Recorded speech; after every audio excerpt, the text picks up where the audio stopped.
Assalamualaikum warahmatullahi wabarakatuh. Halo barudak, kumaha ya kabarna? Daramangnya. Oke. Hari ini kita akan kembali belajar bahasa Sunda ya, bersama Pak Imam. Apa yang akan kita pelajari? Yakni pamekar basa, artinya pengembang bahasa. Ada di buku Bahasa Sunda halaman ke-27. Silahkan dibuka bukunya halaman ke-27 ya. Sebelum kita mulai pembelajaran, marilah kita awali dengan membaca basmalah bersama-sama. Bismillahirrahmanirrahim. Baik, kita langsung masuk ke materi pembelajaran. Silahkan disimak ya. Nah, di halaman ke-27 itu kita akan maca pedaran, yakni membaca deskripsi. Di sini ada sebuah teks, judulnya itu Musim Hujan. Apa artinya? Artinya musim hujan. Nah, di sini Bapak akan membacakan teksnya. Silakan kalian bisa perhatikan. Ada juga di buku halaman 27. Di teks yang berwarna biru itu bahasa Sundanya, yang berwarna merah itu bahasa Indonesianya ya, terjemahannya. Silahkan didengarkan. Musim hujan, musim hujan. Sanggeus lila halodo, setelah lama kemarau, ayeuna geus datang musim hujan. Sekarang sudah datang musim hujan. Musim hujan sok disebut oge usum ngijih. Musim hujan suka disebut juga musim ngijih atau musim penghujan. Cirina rek hujan, biasana langit sok cedem. Cirinya akan hujan itu biasanya langit menjadi mendung. Geus kitu buburinyayan kilat. Sudah gitu memancarkan kilat. Tuluy aya suara guludug. Kemudian ada suara guntur. Mimiti culuk celak. Pertama rintik-rintik, tuluy girimis, kemudian gerimis. Lila-lila ngagebret, lama-lama hujan lebat, hujan deras. Kita lanjut. Sakapeung sok aya hujan anu dibarengan ku angin ngagelebuk. Terkadang suka ada hujan yang dibersamai oleh angin kencang. Hujan nu kitu disebutna hujan angin. Hujan yang seperti itu disebutnya hujan angin. Aya oge hujan caina ngabatu jadi es. Ada juga hujan yang airnya membatu menjadi es. Ukuranna sagede-gede kaleci. Ukurannya sebesar kelereng. Nu kitu disebutna hujan es. Yang seperti itu disebutnya hujan es. Malah di negara batur mah aya musim salju. Bahkan di negara orang itu ada musim salju, hujan salju ya. Kita lanjut. Musim hujan gede manfaatna keur kahirupan manusia. Musim hujan besar manfaatnya untuk kehidupan manusia. Tani baru ngaheun ka cida mun datang musim hujan. Petani sangat senang jika datang musim hujan, lantaran pepelakanana kacebor ku cai, karena tanamannya disiram oleh air hujan ya. Di sawah curcor cai, di sawah dikucurkan air, tanahnya jadi lendo, tanahnya jadi subur. Pepelakan jeung tutuhan di kebun ge daunna ngemploh hejo. Tanaman dan tumbuhan di kebun itu juga daunnya hijau lebat. Nah, ngan usum hujan ge gede mamalana, tapi musim hujan juga besar resikonya. Di dayeuh sakalina usum hujan teh sok caah cileuncang. Di kota sekalinya musim hujan itu suka banjir. Ari sababna solokan sisi jalan loba nu kapendet ku runtah. Sebabnya solokan di sisi jalan banyak yang tersendat oleh sampah. Antukna cai limpas ke jalan.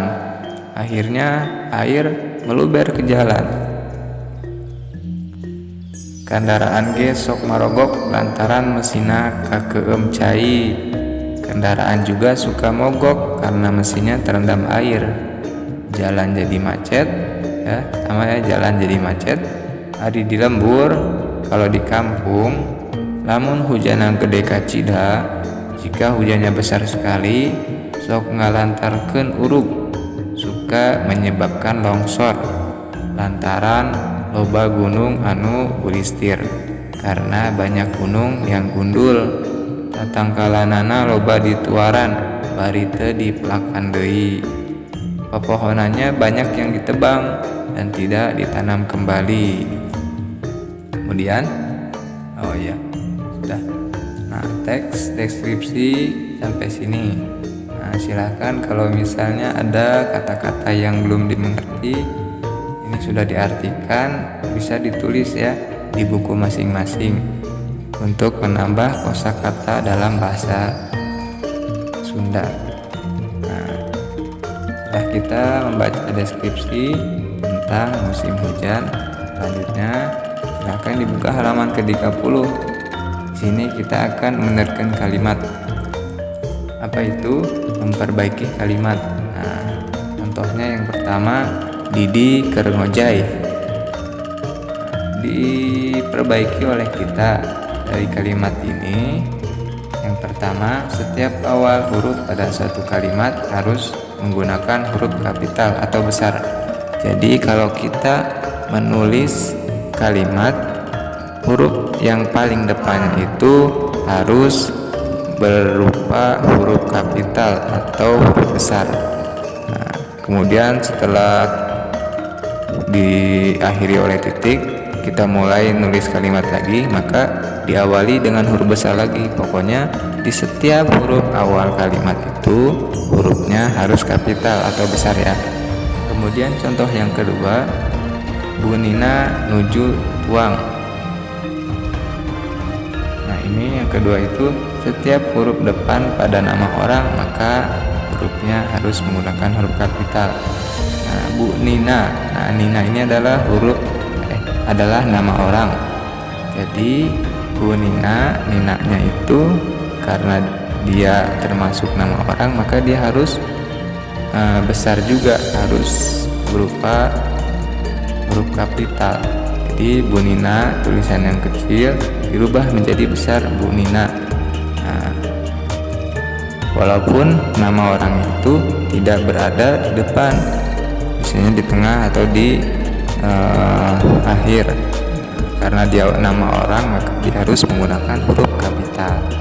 Kemudian contoh yang ketiga itu setiap huruf depan pada nama tempat atau kota maka hurufnya harus kapital atau besar. Contohnya Nini Kuring di Tasik. Nah, Tasik ini kan nama tempat atau kota ya, maka dia harus hurufnya yang awal itu kapital, T-nya yang kecil dirubah menjadi besar. Nini Kuring di Tasik ya.